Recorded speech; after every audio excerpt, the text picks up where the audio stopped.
जय हिंद दोस्तों, त्यागी trading tips में आपका स्वागत है। दोस्तों, इस वीडियो के अंदर हम बात करने वाले हैं टोटल 3 कंपनियों के बारे में। यहाँ पर बात होने वाली है। सबसे पहले हम यहाँ पर बात करते हैं इन्फीबीम एवेन्यूज, जो कि 17 रुपये के आसपास का शेयर है। पिछले 5 दिन की बात करें तो 10% की तेज़ी इसके अंदर बन चुकी है। क्या आने वाले टाइम में ये कंटिन्यू रहेगी तेज़ी? क्योंकि तेज़ी पहले भी अगर देखें तो बीच बीच में तेज़ी बनती रहती है, फिर गिरावट हो जाती है। राइट इशू की वजह से शेयर के अंदर एडजस्टमेंट देखने को मिला। कुछ लोगों ने अप्लाई किया, कुछ लोगों ने जो उनके शेयर्स थे उनको बेच के मुनाफा कमा लिया। ये थी अभी तक की बात। लेकिन अगर आप ये सोच रहे हैं कि ये सिर्फ 17 रुपये का ही शेयर है, 18 रुपये का शेयर है, तो इसने नीचे की साइड से ज़बरदस्त तेज़ी दिखाई थी और 42 रुपये तक ऊपर ही गया था। आज की डेट की अगर बात करते हैं, ये तो लगभग ये 52 वीक लो के आसपास है। और पहले अगर देखें तो ये 1 शेयर के बदले में 10 शेयर भी ऑलरेडी दे चुका है। दोस्तों, 17 रुपये का शेयर यहाँ पे लग रहा है। जो 2017 से इसको खरीद कर बैठा हुआ है, उसने कितना मुनाफा कमाया होगा। सोचिए कि पहले तो 2017 में 1 शेयर के बदले में ये 10 शेयर कर देता है। उसके बाद जो 10 शेयर थे उनके फिर 1 शेयर के 2 करता है तो 10 के 20 हो जाते हैं। फिर यही करता है तो 20 के 40, तो 40-40 शेयर, 1 शेयर के 40-40 शेयर होने के बाद इसके अंदर 42 रुपये की तेजी बनती है ऊपर की साइड में। तो समझिए कि जब लोगों के इतना सारा शेयर्स हो जाते हैं और उसके बाद भी शेयर वहां से डबल ऊपर की साइड में भागना शुरू कर दे, तो अच्छा पैसा बन जाता है और ऐसे टाइम पे लोग निकल भी जाते हैं, निकलते भी हैं। ठीक है, तो सारी चीज़ों को आप समझेंगे। सिर्फ ये नहीं कि 17 रुपये का शेयर है, सारी चीज़ें आप नहीं समझेंगे तो बड़ी दिक्कत हो जाएगी। ठीक है, चलिए और कुछ यहाँ पर आपको देखना होगा। साथ में आपको ये भी देखना है कि 31 जनवरी 2022 को 1:1 का बोनस, 1 शेयर था उसके बदले में 1 शेयर मिल गया। 2021 के अंदर 1 शेयर के बदले में 1 शेयर, यानी कि पहले 10 शेयर जो हो गए थे, 10 के 10 मिले 20 और 20 के फिर 40 हो गए। ठीक है, और उसके बाद बन गई शेयर के अंदर ज़बरदस्त तेज़ी, 42 रुपये तक पहुंच गया। समझ में बात आ रही है? समझ में बात आ रही है कि जो शेयर आपको लग रहा है ये शेयर इतने का है या उतने का है, एक बार थोड़ा सा गूगल पे जाके ये ज़रूर सर्च कर लें कि इसने बोनस स्प्लिट पहले दिया है कि नहीं दिया है। ये बड़ा कन्फ्यूज़न रहता है, खासकर नए लोगों के लिए। चलिए अब आगे की स्टडी करते हैं इस शेयर के बारे में। रिकमेंडेशन नहीं है, याद रखिएगा कि मैं बोल रहा हूँ कि 17 रुपये का शेयर है या इतना शेयर है, ये आगे भाग सकता है नहीं भाग सकता है, वो आप अपने से डिसाइड कीजिए। थोड़ा सा देखना होता है गिरावट इस शेयर के अंदर है, अपने हाई से काफ़ी 42 रुपये से नीचे गिरा हुआ है। आगे देखना होता है मार्केट कैप, कंपनी का मार्केट कैप 5,500 करोड़ का है। आगे देखना होता है कंपनी का काम, कंपनी काम क्या करती है। कंपनी के काम की बात करें तो देखिए, सबसे पहले आप देखिए डिजिटल ट्रांजैक्शन, यानी कि आपने गूगल पे किसी को पैसा दिया, ठीक है, तो आपके अकाउंट से कटेगा, किसी दूसरे के अकाउंट के अंदर जाएगा, तो यहाँ से काटना और दूसरे के खाते में पहुँचाना सेफली, ये इस कंपनी का काम है। तो पर्टिकुलर ऐसी और भी कंपनियां हैं जो गेटवे के अंदर कंपनी काम करती हैं, गेटवे पेमेंट के अंदर कंपनी काम करती हैं।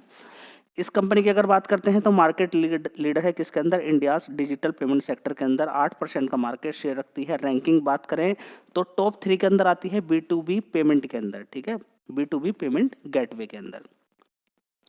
यूएई के अंदर बात करें तो कंपनी सेकंड लार्जेस्ट बन चुकी है non banking private bank company. With in 18th month के अंदर ये क्या बन चुकी है, सेकंड लार्जेस्ट नॉन बैंकिंग के अंदर। बहुत अच्छी खबर देखने को मिल रही है। अब थोड़ा सा यहाँ पर एक चीज़ और देख लीजिए कि इस कंपनी के क्लाइंट कौन कौन से। सबसे पहले तो ये समझना जरूरी है कि इस कंपनी को लगभग 93% का रेवेन्यू इंडिया से आता है। कहाँ से? इंडिया से आता है। अब बात करें 5% से यूएई से आता है और 2% अदर से आता है। ठीक है, तो 93% इंडिया से आता है। ये सबसे सेफ जोन है कि कोई डरने और घबराने वाली बात नहीं है, क्योंकि इंडिया से इतना बड़ा रेवेन्यू आता है। अब इस कंपनी के क्लाइंट की अगर बात कर ले हम, तो आपने जरूर नाम सुना होगा इंडिको का, विस्तारा का नाम सुना होगा, ताज का नाम आपने सुना होगा, ओबरॉय का नाम सुना होगा, आईटीसी, मेक माई ट्रिप, यात्रा, HUL, बिस्लरी, जियो, एयरटेल, मिंत्रा, फर्स्ट क्राई, ठीक है, पोदार एजुकेशन और गवर्नमेंट वाले काफ़ी सारे। इसके अलावा बुर्ज खलीफा की बात करें तो वहाँ पर भी कंपनी का काम है। इसके अलावा और भी बड़ी बड़ी जगह। ठीक है, तो ये इस कंपनी के क्लाइंट हैं। अब आप कहेंगे देखिए ये मत समझ लीजिएगा ये बिल्कुल छोटा सा है, मार्केट कैप के अकॉर्डिंग छोटा सा है, लेकिन बड़ा पैसा बना के दे चुका है ऑलरेडी ये। जी आगे पैसा तो आगे भी बनता है, लेकिन ये मत समझ लीजिएगा कि इसने अभी तक पैसा बना के नहीं दिया है। इस गलतफहमी के अंदर मत रहिएगा, क्योंकि अगर कोई शेयर एक शेयर के बदले में 10 शेयर दे रहा है तो समझिए कि वो शेयर का भाव कितना होगा। उसके बाद एक शेयर के बदले में एक शेयर दिया जा रहा है तो उसका भाव कितना होगा। सारी चीज़ों का आप एनालिसिस करेंगे, उसके बाद ही डिसाइड कीजिएगा। चलिए दोस्तों, इन्फी रेवेन्यूज़ की अगर बात करते हैं तो एक साल पहले 745 करोड़ का रेवेन्यू आता था, उसके बाद 1017 करोड़, उसके बाद 1070, उसके बाद 1161 करोड़, उसके बाद 1280 करोड़। चलिए अब देख लेते हैं कंपनी का प्रॉफिट। तो कंपनी के प्रॉफिट की अगर बात करते हैं तो 69 करोड़ का था, उसके बाद 47 करोड़, उसके बाद 64 करोड़, उसके बाद 55 करोड़, उसके बाद 58 करोड़। ठीक है, तो इस तरीके से आप यहाँ पर देख सकते हैं। कमाल की बात यह है कि कोई खास कर्ज इस कंपनी में नहीं है, डेट फ्री कंपनी है। रिजर्व्स के मुकाबले 3457 करोड़ का इस कंपनी पर रिजर्व्स है, 172 करोड़ का मात्र कर्ज है और टोटल एसेट्स 5369 करोड़ के हैं। और इस कंपनी के अंदर FIDIs अच्छी खासी होल्डिंग लेकर बैठे हुए हैं, 6-7% की। तो FIC कितनी है? 6% की होल्डिंग है। DIs 0.18, दूसरे नंबर पे यहाँ पर 65% की FIs की पब्लिक की होल्डिंग है और पहले नंबर पे यहाँ पर प्रोमोटर की होल्डिंग है। ठीक है, तो बस यही है, थोड़ा सा आप दिमाग इसके अंदर लगा दें। देखिए ये सारा खेल बड़े लंबे समय का है। आपको लगता है कि 1-2 दिन, 3 दिन, 4 दिन के अंदर पैसा बन जाता है, बस एकदम ही पैसा बन जाता है, तो शायद आप गलत जगह आ गए हैं। का शेयर है JM फाइनेंशियल लिमिटेड, जो 200 रुपये तक के टारगेट ऊपर कंपनी दे चुकी है। कितना? 199 रुपये।